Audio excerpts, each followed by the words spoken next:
Vamos abrir a Bíblia em Romanos.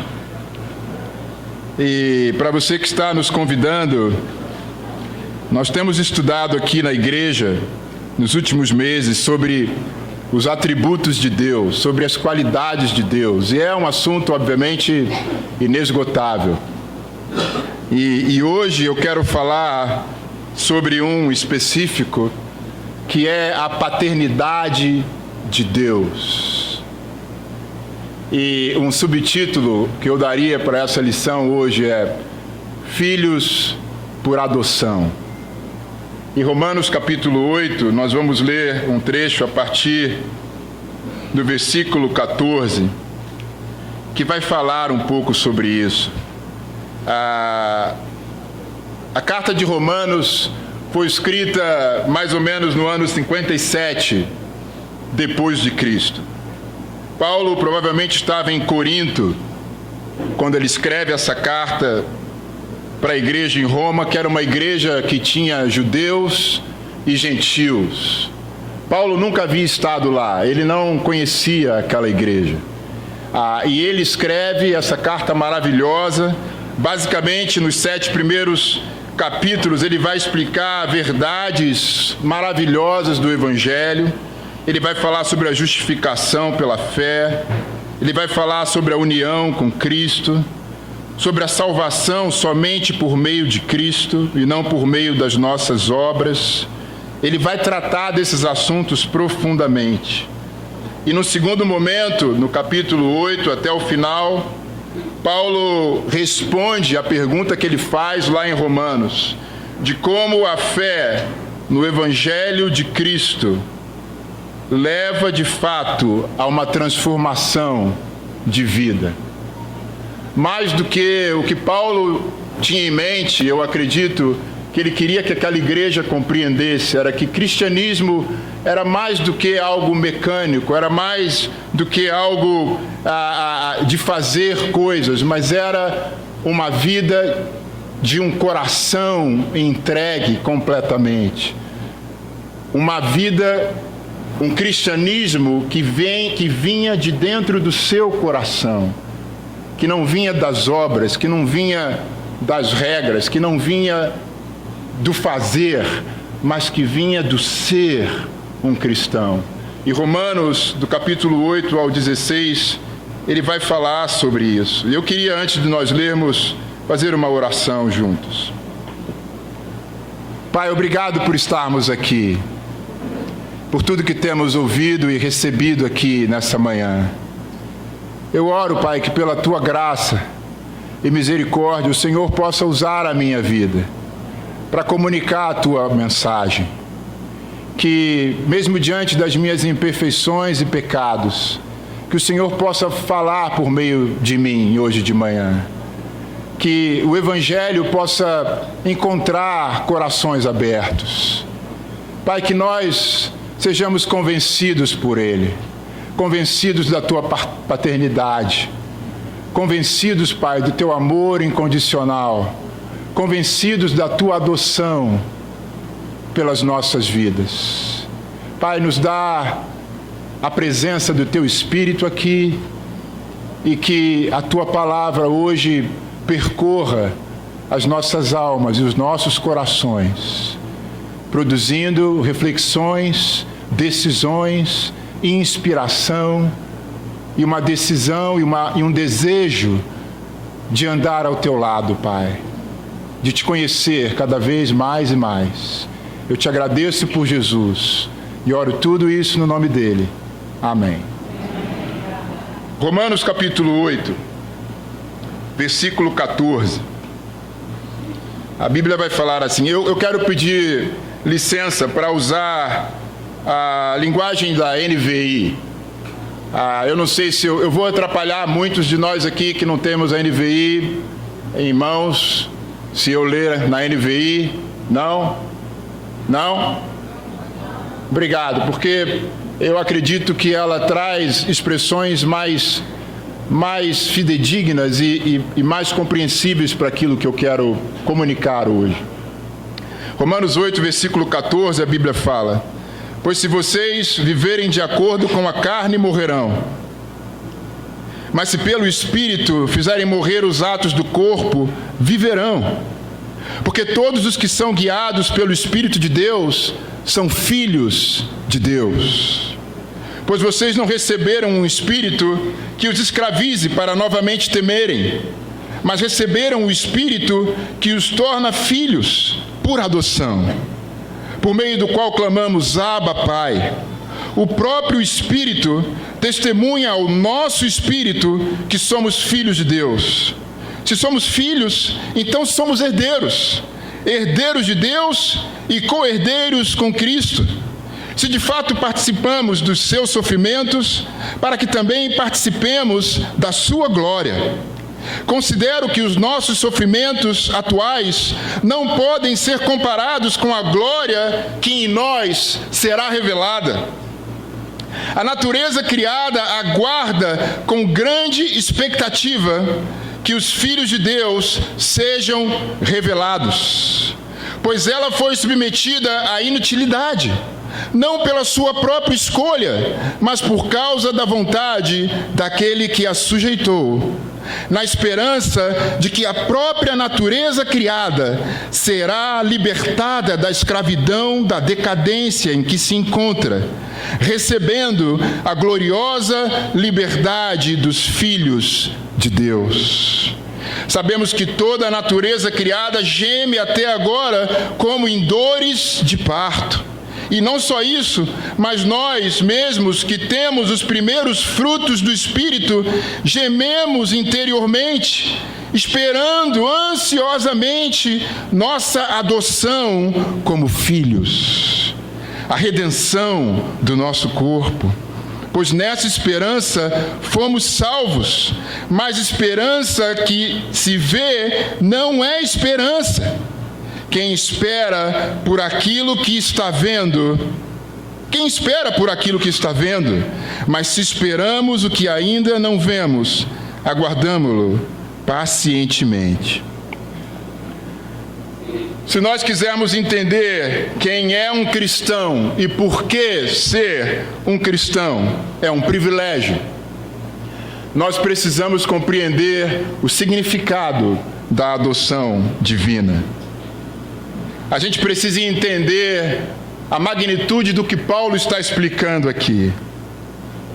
A adoção na sociedade romana era um procedimento muito habitual, um procedimento legal e habitual, diferente das outras sociedades do Oriente Antigo. E Paulo, ele era um cidadão romano. Então ele provavelmente entendia muito bem o que isso significava. A adoção, ela costumava acontecer quando um homem abastado, um homem de posses, ele não tinha herdeiros para deixar os seus bens. E aí o que ele fazia? Ele adotava alguém como um herdeiro. Podia ser uma criança, podia ser um jovem, ou podia ser um adulto. E quando essa adoção ocorria, várias coisas aconteciam. Se tornavam verdadeiras imediatamente. Vou falar algumas delas. Em primeiro lugar, esse novo filho adotado tinha todas as suas dívidas e obrigações legais saldadas. Todas as dívidas dele, todas as obrigações dele passavam para o pai. Uma segunda coisa, ele recebia um novo nome. E ele se tornava imediatamente herdeiro de tudo aquilo que o pai possuía. Uma terceira coisa, esse pai que o adotou, ele passava a ter, na mesma hora, a responsabilidade por todos os atos desse filho. Seus crimes, suas dívidas, todos os atos desse filho passavam para a responsabilidade desse pai. Porém, esse filho, ele tinha novas obrigações de honrar e satisfazer o pai. Irmãos, irmãs, amigos e amigas, todo esse conceito está por detrás dessa passagem. Paulo não está falando disso aqui por acaso. Para aquela sociedade, o que ele está falando aqui era bem compreensível. A lição espiritual que estava por detrás do processo de adoção. E é muito interessante porque Paulo inclui aqui como herdeiros de Cristo todos. E a gente sabe que na sociedade romana o filho tinha um status privilegiado. O homem tinha um status privilegiado naquela sociedade. Havia um poder concedido aos homens. Mas quando Paulo fala aqui que todos são herdeiros com Cristo, ele está incluindo as mulheres ao lado dos homens. Então, na instituição de adoção de Deus, por Deus, todos são iguais. Homens e mulheres passam a ter o direito da herança. E a pergunta que se faz a primeira pergunta que eu me fiz é: quem são os filhos de Deus? O que me torna um filho de Deus? Em versículo 14. Mas se fizerem, pois vocês não viverão, porque todos os que são guiados pelo Espírito de Deus são filhos de Deus. Um filho de Deus é aquele que tem o Espírito de Deus. Todos os que têm o Espírito são adotados pelo Pai. Ninguém adotado pelo Pai deixa de ter o Espírito Santo. Ninguém adotado pelo Pai deixa de ser guiado pelo Espírito Santo. E o que significa ser guiado pelo Espírito Santo? Será que ser guiado pelo Espírito Santo significa eu saber qual é a escola que eu vou estudar? Qual é a mulher com que eu vou casar? Qual é o emprego que eu vou escolher? Qual é a faculdade certa que eu devo fazer? Qual é a igreja certa que eu devo estar ou congregar? Eu acredito que não. Porque se nós lermos o versículo acima do versículo 14, onde Paulo fala: pois se vocês viverem de acordo com a carne, morrerão. Mas se pelo Espírito fizerem morrer os atos do corpo, viverão. A gente compreende que ser guiado pelo Espírito significa odiar as coisas que o Espírito odeia e amar as coisas que o Espírito ama. Eu acredito que isso é ser guiado pelo Espírito. É mais do que eu saber com quem eu vou casar, qual carro eu vou comprar, qual apartamento eu vou morar, qual igreja eu vou congregar. Ser guiado pelo Espírito é obedecer às coisas do Espírito e ficar longe daquilo que não agrada ao Espírito de Deus. Sabe, cristãos são pessoas que receberam o espírito da adoção.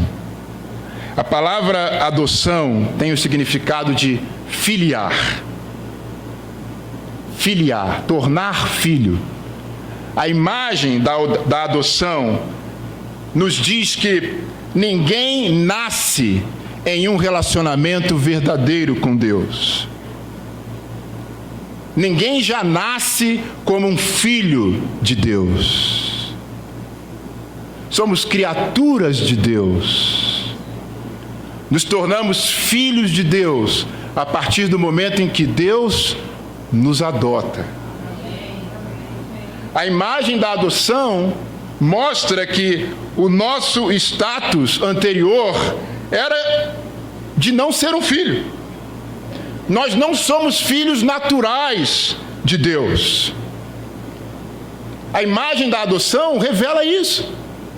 A imagem da adoção mostra que a relação de Deus comigo não é automática. A relação do pai com o filho não é automática.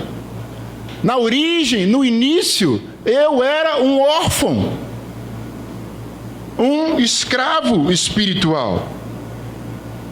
Alguma coisa aconteceu entre mim e Deus que mudou a minha relação com Ele,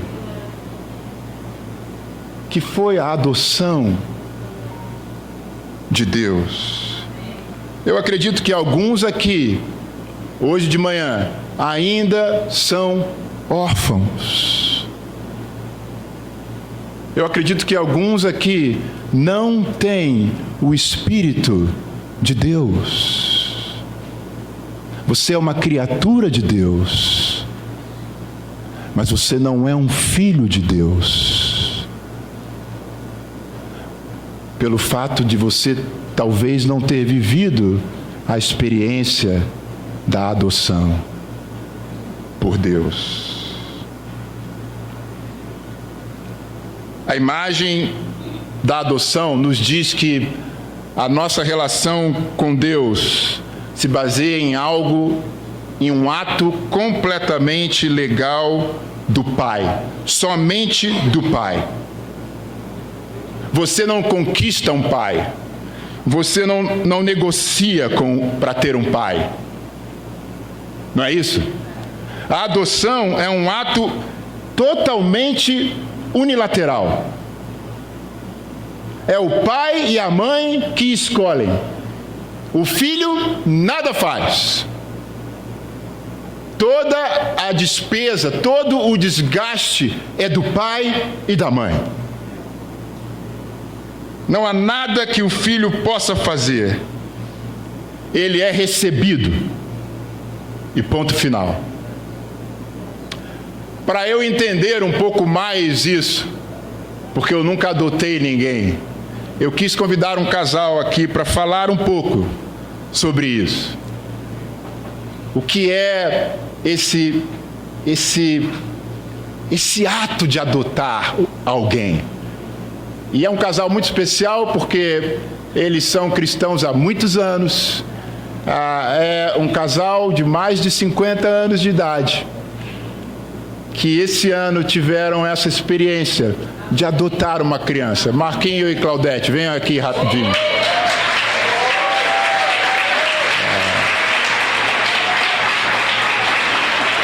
Eles vão falar um pouco para nós desse sentimento. Eu pediria só que você não tire foto deles, por uma orientação da assistente social. O Gui não é bom que ele apareça ainda em redes sociais e tudo.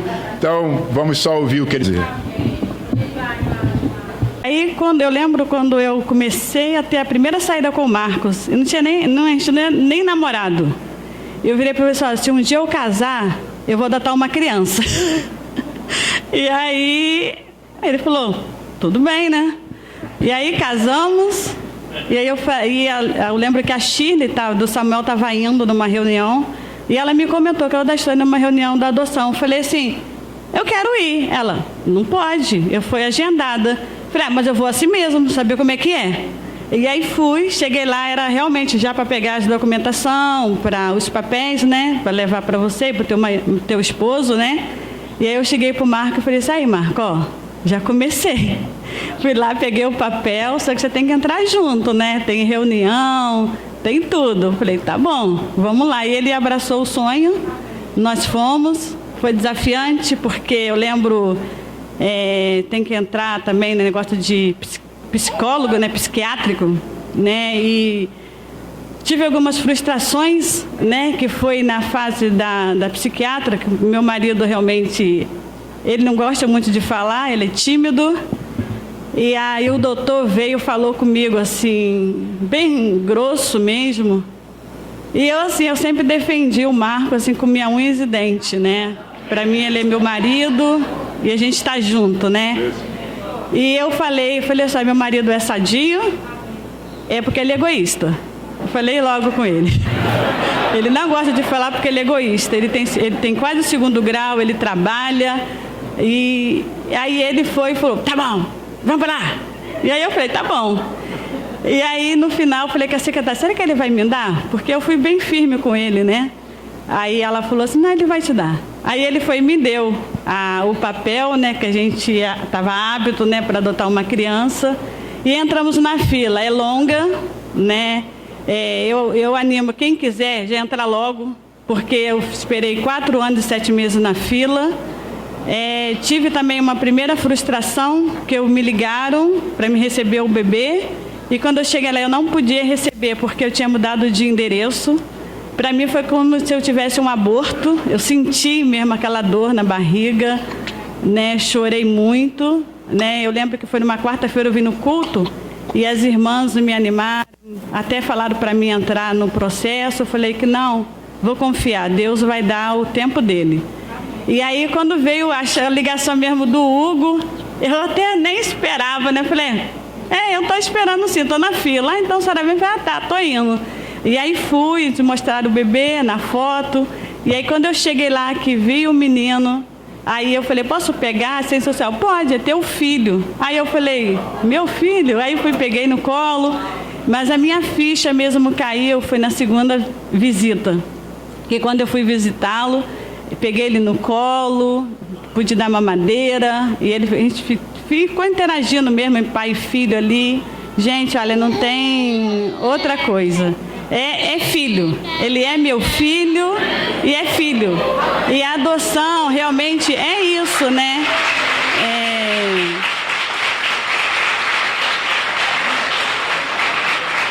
As pessoas na rua me dão parabéns, eu corto. Eu falo, não, eu não estou fazendo caridade. Ele é meu filho porque ele está realizando o meu sonho de ser mãe. Eu deixo isso bem claro para as pessoas, que eu não estou fazendo caridade. Apesar que muita gente faz por caridade, para ajudar, né? Eu não, eu quis para ser mãe. E ele é meu filho e é isso que eu defendo a bandeira. Tá bom?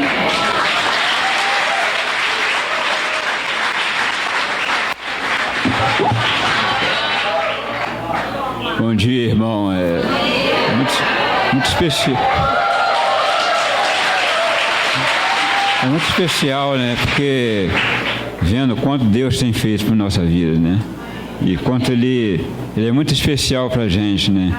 E vendo o quanto foi importante a gente ter visto a primeira vez ele, ter conhecido assim, vendo aquele bebezinho. No princípio eu fiquei bem seguro, um bebê, como vou criar um bebê? Pensando logo na idade, meio aí. Mas depois, a princípio, eu vi que tudo que Deus tem um propósito, né, na nossa vida, né? Não adianta ser o tempo de vida, mas tem um dia, né? Tem a hora, né? Então, vendo enquanto hoje eu me sinto feliz com ele, essa alegria dele conosco, né? E também, né, ver o que a gente pode, né, dar o melhor para ele, sempre cuidar com todo carinho, como a Claudete falou no princípio, sempre tive ao lado dela, né, sempre foi o sonho dela ter um filho, e esse que eu apoiei, né, falei que ela poderia realmente contar comigo, né. E a dificuldade maior foi em relação ao meu trabalho, sempre tinha que pedir alguma coisa para adiantar, poder fazer, não sair cedo, né? Mas valeu a pena, né? E como valeu, né, o tempo, né? Eu vejo hoje a vitória que temos hoje com ele. E para a gente hoje ele é, quer dizer, não tem explicação, né? Sem ele hoje não somos nada. Amém, tá bom. Nada,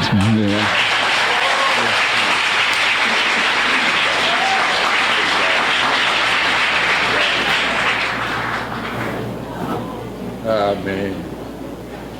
João capítulo 1, versículo 10, a Bíblia fala assim: Aquele que é a palavra estava no mundo, e o mundo foi feito por intermédio dele, mas o mundo não o reconheceu.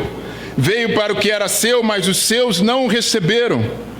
Contudo, aos que o receberam, aos que creram em seu nome, deu-lhes o direito de se tornarem filhos de Deus, os quais não nasceram por descendência natural, nem pela vontade da carne, nem pela vontade de algum homem, mas nasceram de Deus. A filiação é conferida àqueles que recebem a Jesus Cristo, que recebem a Cristo por meio do conhecimento dele, por meio da fé nele, por meio de uma transformação de vida que vem através dessa fé, por meio de uma gratidão profunda pelo que Cristo fez por ele na cruz, por meio de uma decisão de se entregar a ele como forma de retribuir a esse amor incondicional. E quando você faz isso e declara a sua fé em Cristo, você é batizado. A Bíblia diz que todos os seus pecados são perdoados e que você recebe o Espírito Santo de Deus. E você então se torna um filho de Deus, não pela vontade humana, mas um nascimento espiritual. Você é adotado. Você não fez nada. Foi Deus que fez. Ele foi lá, ele botou o nome, ele esperou 5 anos. Ele ficou frustrado com as vezes em que você deu as costas para ele, mas não desistiu. Ele sofreu a humilhação no seu lugar. Ele entrou na sala, ele recebeu você no colo, ele lhe deu o mamar, ele falou para você: agora você é meu filho, minha filha. E ele disse que ele não conseguiria mais viver sem você a partir daquele momento. Foi isso que Deus fez comigo e com você, irmão e irmã. Ele adotou a você e eu. Sabe, a adoção nos dá 7 privilégios que estão aqui dentro desse texto que lemos em Romanos. O primeiro privilégio é a confiança. A confiança. Porque o empregado, ele serve por medo. Medo de ser castigado, medo de perder o emprego. O filho não. O filho, ele não tem medo de perder jamais a relação dele com o pai. Talvez ele vai errar, talvez ele vai pisar na bola, mas o pai jamais manda o filho embora.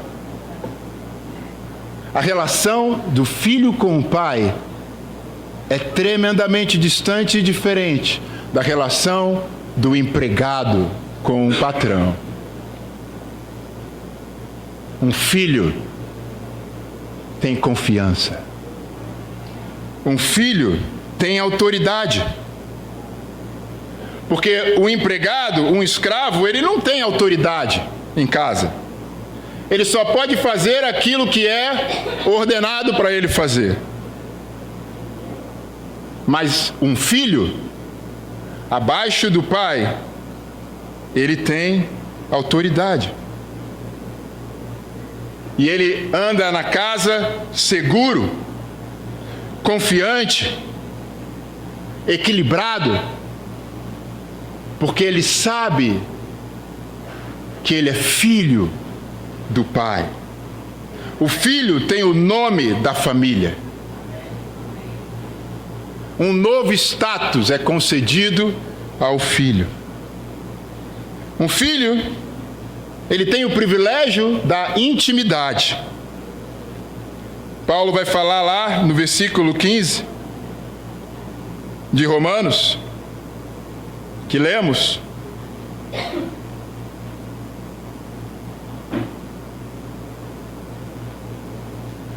Por meio do qual clamamos, Abba, Pai. Essa palavra Abba, no aramaico, significa papai, que é uma expressão que denota uma intimidade maior. Os filhos pequenos, as crianças, muito raramente chamam o pai de pai. Geralmente, uma criança pequena chama o pai de papai, a mãe de mamãe,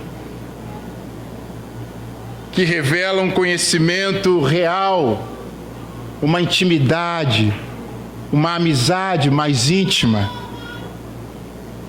Quando nós podemos chamar Deus de papai, é porque Deus não está mais distante de nós. Não é uma crença intelectual, é algo espontâneo, que demonstra confiança. É um privilégio de um filho. Um quarto privilégio é a segurança. A segurança de que sim, Ele me ama de fato. Como eu sei que de fato eu sou um filho de Deus?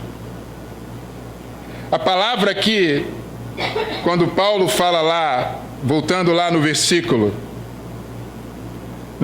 15 ou 16, se eu não me engano,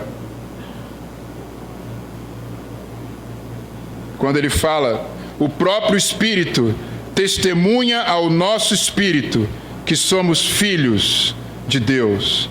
Essa palavra testemunha, ela vem de uma palavra grega que significa mártir.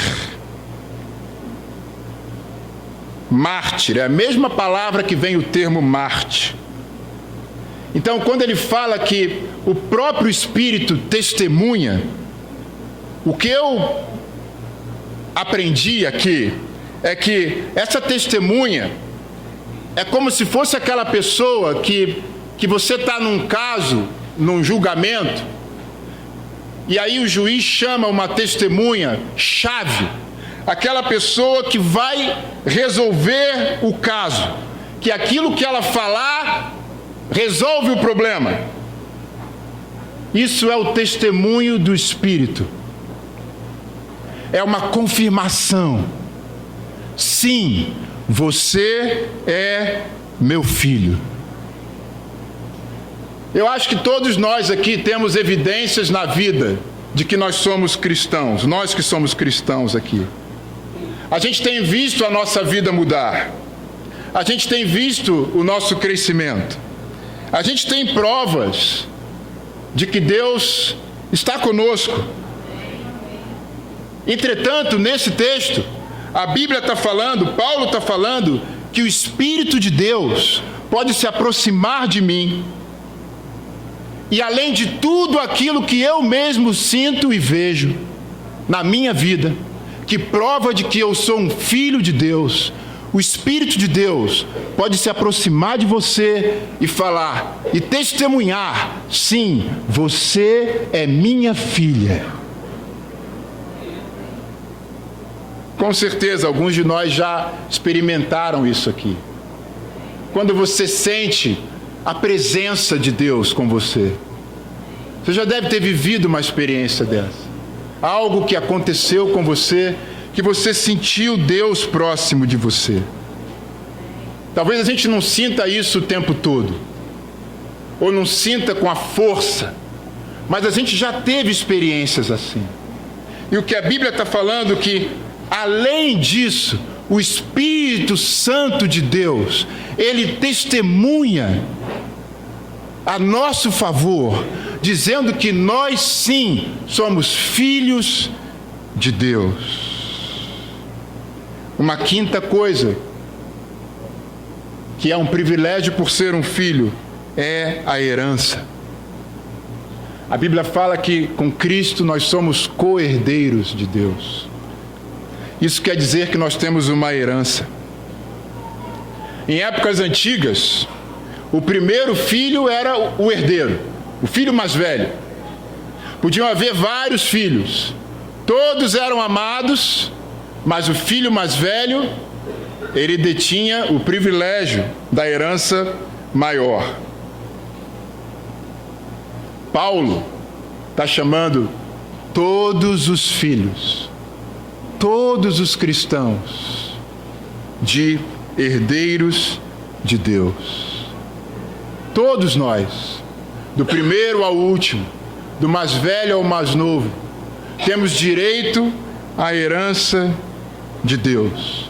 E o que está reservado para nós como herança é algo tão grandioso que a sensação é como se nós fôssemos o primeiro, como se nós fôssemos aqueles que receberam a maior parte da herança. Mas em Cristo, todos nós recebemos a mesma coisa. Um penúltimo privilégio de ser um filho é a disciplina. Todo pai disciplina seu filho, a fim de afastar o filho de comportamentos que levem a uma dor maior. Há uma passagem em Hebreus 12, versículo 9. Vocês se esqueceram da palavra de ânimo que ele dirige a vocês como filhos. Meu filho, não despreze a disciplina do Senhor, nem se magoe com a sua repreensão, pois o Senhor disciplina a quem ama. Hebreus 12, versículo 9. Castiga todo aquele a quem aceita como filho. Suportem as dificuldades, recebendo-as como disciplina. Deus os trata como filhos. Ora, qual o filho que não é disciplinado por seu pai? Se vocês não são disciplinados, e a disciplina é para todos os filhos, então vocês não são filhos legítimos, mas sim ilegítimos. Além disso, tínhamos pais humanos que nos disciplinavam e nós os respeitávamos. Quanto mais devemos submeter-nos ao Pai dos Espíritos, para assim vivermos. Nossos pais nos disciplinavam por curto período, segundo lhes parecia melhor, mas Deus nos disciplina para o nosso bem, para que participemos da sua santidade. Nenhuma disciplina parece ser motivo de alegria no momento, mas sim de tristeza. Mais tarde, porém, produz fruto de justiça e paz para aqueles que por ela foram exercitados. Um pai bom disciplinará com amor. Não vai usar sua autoridade com egoísmo para exercer controle. Um pai bom também, ele não carece tanto da aprovação do filho a ponto de não corrigi-lo. É um privilégio ser disciplinado pelo Pai mais amoroso do universo, que é Deus. Talvez esse ano tenha sido um ano de disciplina para você e para mim. Tenha essa passagem no seu coração, na sua mente, porque é a disciplina de Deus que faz de mim e você um filho legítimo. E o que parece no momento motivo de tristeza, no final vai ser motivo de gozo e alegria, porque Deus ama os seus filhos. E por fim, o privilégio de ser um filho traz a semelhança familiar. Deus está operando em mim e em você, irmãos, com as circunstâncias que acontecem na nossa vida. Ele está trabalhando em nós, nos moldando para que nós sejamos mais parecidos com o único Filho de fato natural, que foi Jesus Cristo. Deus Ele implantou a natureza de Cristo em nós, mesmo sendo adotados. Cristo está em você e em mim. E por sermos filhos, Deus está moldando você e eu cada vez mais à semelhança dele. Então enxergue a prova, enxergue a perseguição, enxergue a crítica, enxergue a dificuldade como um privilégio. Porque se isso está acontecendo com você, nada mais, nada menos, você está vivendo como Jesus viveu. E essa circunstância na tua vida é uma maneira que Deus está fazendo para tornar você e eu mais parecidos em semelhança a Jesus Cristo. Esses são os privilégios de ser um filho.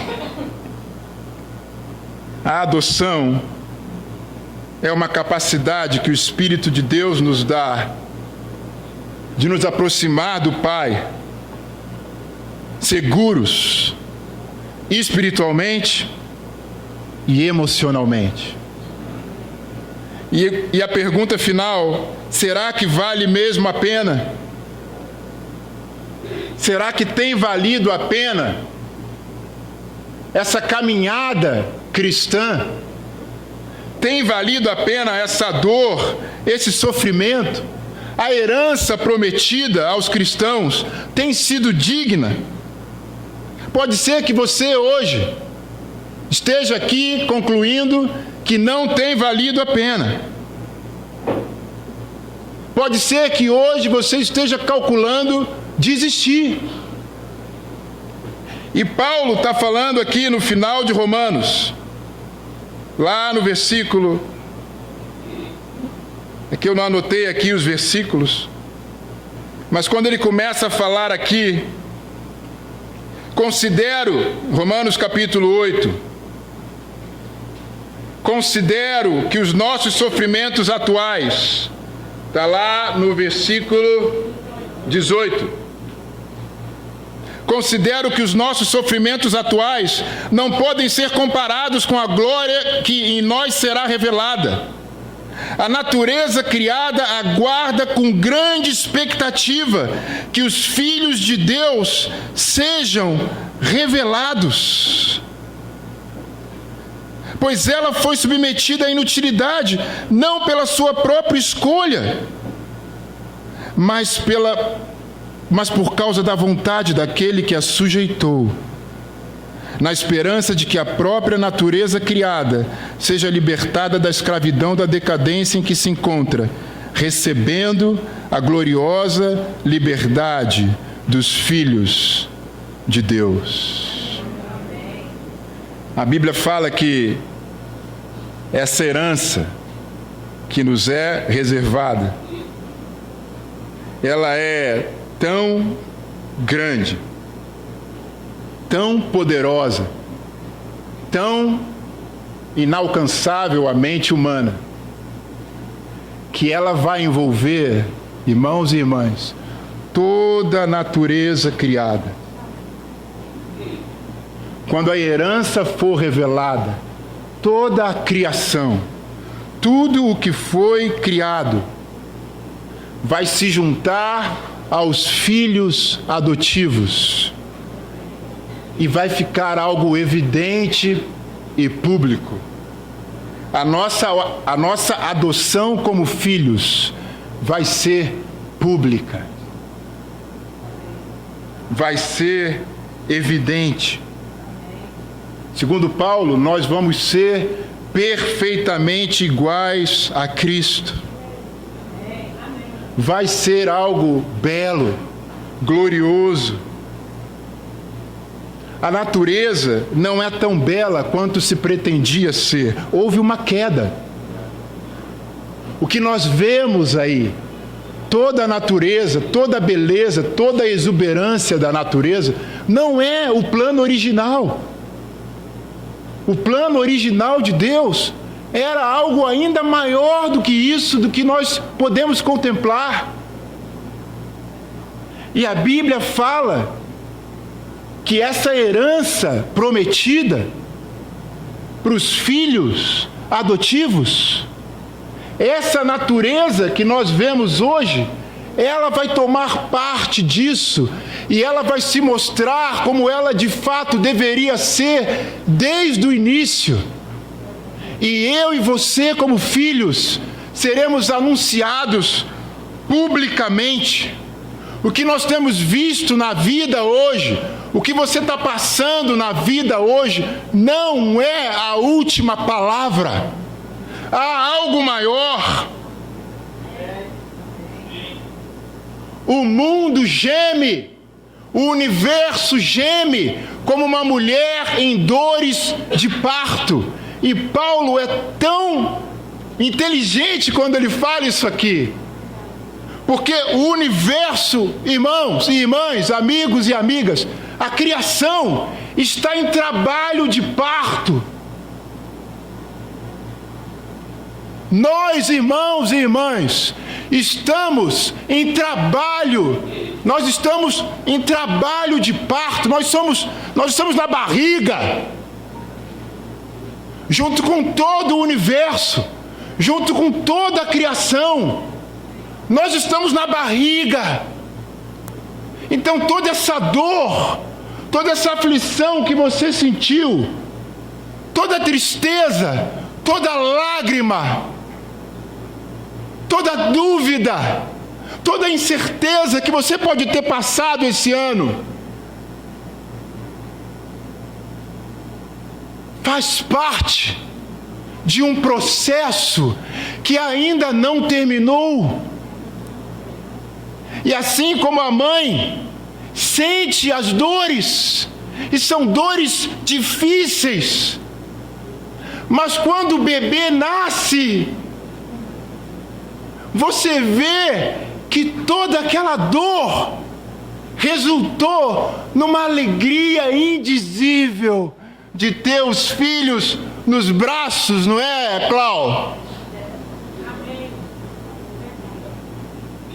Irmãos e irmãs, amigos e amigas, espiritualmente, é isso que está acontecendo no universo inteiro. O universo está esperando. O mar, as estrelas, as montanhas, todas as flores, as árvores, toda a natureza criada estão esperando o dia em que os filhos de Deus serão revelados. Melhores dias. Irmãos, nós sabemos que nós não temos tudo o que a gente quer ter ainda. Mas nós sabemos que dias melhores estão à nossa frente. E que um dia toda a dor vai ficar para trás. E eu sei que eu e você talvez estejamos ansiosos por isso. Mas que a gente tenha paciência, sabendo que a dor vai passar e que essa vida não é tudo. E que nós podemos dizer isso aqui um dia, que eu vou convidar um outro filho adotivo para ler para mim um textinho aqui. Cadê ele? Cadê o Ezequiel? Vem cá, meu amigo.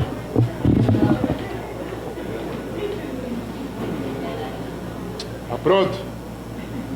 Ele vai ler um texto para nós. Gustavo, se você puder, por gentileza, projetá-lo aqui. para a gente terminar. Vai lá. Estou aqui do teu lado. Vai lá. Deus fará do mais fraco. Lê mais alto. Deus fará do mais fraco, Deus fará do mais fraco e imundo dentre nós um Deus ou deusa, uma criatura deslumbrante, radiante e imortal, pulsando de alto a baixo com tamanha energia e alegria, sabedoria e amor, como hoje não podemos imaginar, um espelho brilhante a refletir para Deus com perfeição, embora, claro, em uma escala menor. Seu próprio poder, deleite e bondade infinitos. O processo será longo e muito doloroso em certos momentos, mas é nesse processo que entramos. Nada menos que isso. Ele está falando sério.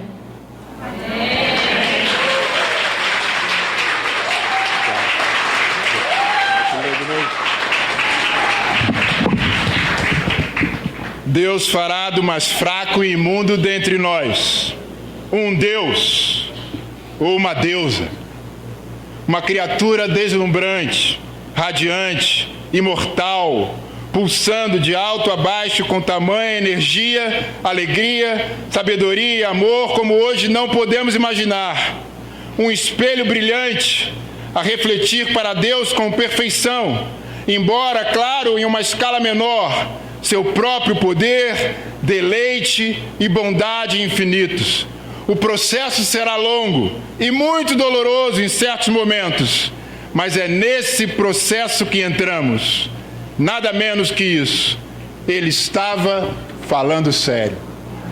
Que Deus abençoe a todos nós. Um bom domingo a todos. Nós vamos ter algumas canções para terminar agora. Peço que você fique aqui mais alguns minutos.